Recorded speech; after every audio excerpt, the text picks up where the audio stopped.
Menopoz kadınlığın bitmesi değil. Tam tersi, daha artık korunma gibi bir ihtiyacın kalmadığı için daha özgür, daha rahat cinsel yaşamını sürdürebilmen demek. Kültürel olarak çok değişiyor. Mesela yabancı kadınlarda yok ama bizim ülkemizde menopozda kadınlık bitti gibi bir gerçeklik var. Menopoz artık kadının işi bitti gibi algılanıyor. Her dönemde cinsellik yaşanabilir. Eğer yaşamıyorsak bunun çaresi var.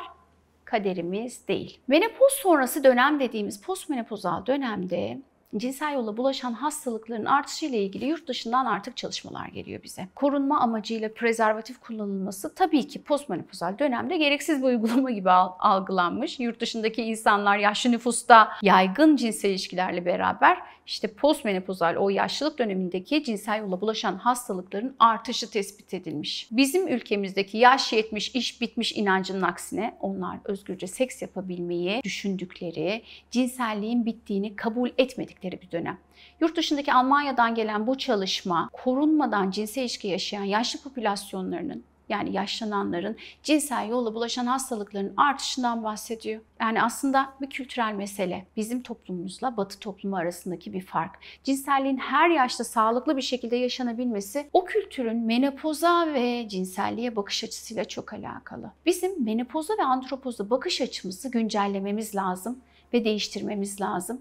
Bunun çok mümkün olduğunu gösteren bir çalışma bu Almanya'dan gelen çalışma. Bu kadar menopoz konuştuktan sonra birazcık da andropozdan bahsetmek istiyoruz. Andropoz diye bir şey var mı? Evet var. Biyolojik olarak kadında menopoz bir süreç, erkekte de andropoz diye bir süreç. Yaşlı adam sendromu diye bir isimlendirme yapmışlar hatta buna. PADAM demişler. Erkekteki menopozun karşılığı. Erkekteki bu süreç kadın gibi değil. Yani hızlı başlayıp hızlı biten bir süreç değil, daha yavaş yavaş ilerleyen bir süreç. Andropozla birlikte erkeklerde ne oluyor? İşte ereksiyon kaliteleri bozuluyor. Yani sertlik kaliteleri eskisi gibi olmuyor. Ereksiyon olma süreleri uzuyor. Yani sertleşmeye geçecek olan süre uzuyor. Kan testosteron seviyeleri düşüyor. Vücuttaki o genel kıllarında azalma oluyor. Cinsel istekleri azalıyor gibi birçok süreç var. Yani kadınların kapısında da problem var. Erkeklerin kapısında da yaşlanmayla beraber doğal gelen süreçler var. Biz cinselliği penis vajina birlikteliğine indirgediğimiz zaman işte o zaman sorunlar başlıyor. Ama cinsellik aslında yan yana yatmak, el ele dokunmak, birlikte yürümek, temas ve farklı yöntemleri eklediğimiz zaman o zaman yaşlılıkta cinselliği yaşamamız mümkün. Gençliğe özlem duyarak istek duyduğumuzda o zaman cinselliğimizi gerçekten de kendimiz baltalamış oluruz. Menopozun ikiz kardeşi deriz biz andropoza. Halk arasında öyle bilinir. Erkekteki yaşlanmaya bağlı ruhsal değişiklikler vardır, bedensel değişiklikler vardır, nörolojik beyin anlamında zihinsel yapılarda değişiklikler vardır. Aslında bunu çok böyle hastalık ya da patoloji olarak adlandırmıyoruz biz. Hani bu şekilde de ilişkilendirmiyoruz.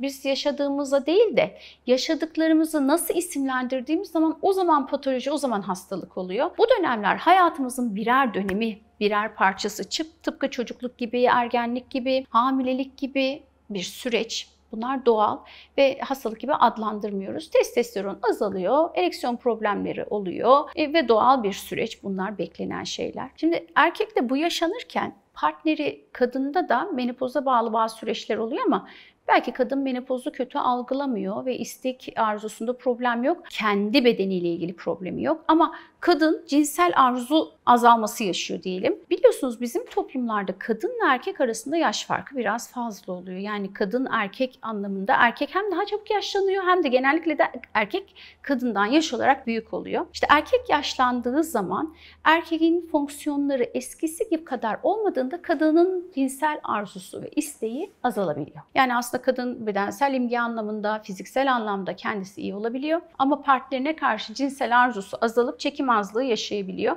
Bu partnerinden kaynaklanan bir problem. Erkeğin yaşça büyük olduğu evlilikler bizim toplumumuzda normal kabul edildiği için ki genellikle de o 10 yaş civarında olur. Erkeklerdeki fonksiyon bozukluğu da kadına bu şekilde yansıyabiliyor. Ereksiyon sorunlarının tedavisi için artık elimizde çok daha güçlü ajanlar ve ilaç tedaviler var. Bu anlamda üroloji doktorunuza başvurabilirsiniz. Şimdi kadınlar menopoza 50-55 yaş civarında giriyorlar. Erkekler andropoza nasıl giriyorlar? 70 yaş civarında, yani daha iyi yaş olarak. Yaşlar, rakamlar burada aslında ortalama değerleri yansıtıyor. Yani herkesin değişken olabilir. Kişi kendine, fiziksel bedenine iyi bakıyordur, sağlıklı besleniyordur, spor yapıyordur, alkol, sigara çok kullanmamıştır. Kiminde daha erken, kiminde daha geç olabilir. Bizim ülkemizde ortalama andropoz 70 yaş, kadınların menopoz yaşı da ortalama 47 ile 55 yaş arası. Biliyorsunuz bu dönemler bazı fiziksel fonksiyonlarımızın azaldığı dönemler, ama ve lakin hepsinin çözümü ve tedavisi var. Sadece bunun normal olduğunu bilin. Hiçbir zaman gençlik halinize özlem duymayın. O bir dönemde geldi, geçti. Cinselliği yaşayacak farklı yöntemlerle, repertuarınıza ekleyeceğiniz farklı şeylerle yeniden cinselliği yaşamanız mümkün. Cinselliği sadece penis vajina birlikteliği olarak görürseniz o noktada sevgili beyler ve sevgili hanımlar mutsuz olursunuz. Oral seks gibi, mastürbasyon gibi, partnerbasyon gibi, tantra masajı gibi, muzo tekniği gibi farklı tekniklerle birbirinizi yeniden cinsel anlamda keşfedebilir ve birbirinize katkınız olabilir. Sadece penis vajina birlikteliği olarak görürseniz o zaman hüsrana uğrayabilirsiniz. Cinsellik her yerde ve her zaman. Sadece bu pencereden bakalım. Partnerimizle yaşayacağımız şehvetli, şefkatli dokunuşlara odaklanalım. Temas bizim için çok önemli. Evet, bir sonraki videoda tekrar görüşmek dileğiyle. Kanalıma abone olmayı, bildirimlerden haberdar olmak için zil ikonuna tıklamayı unutmayın efendim. Görüşmek dileğiyle.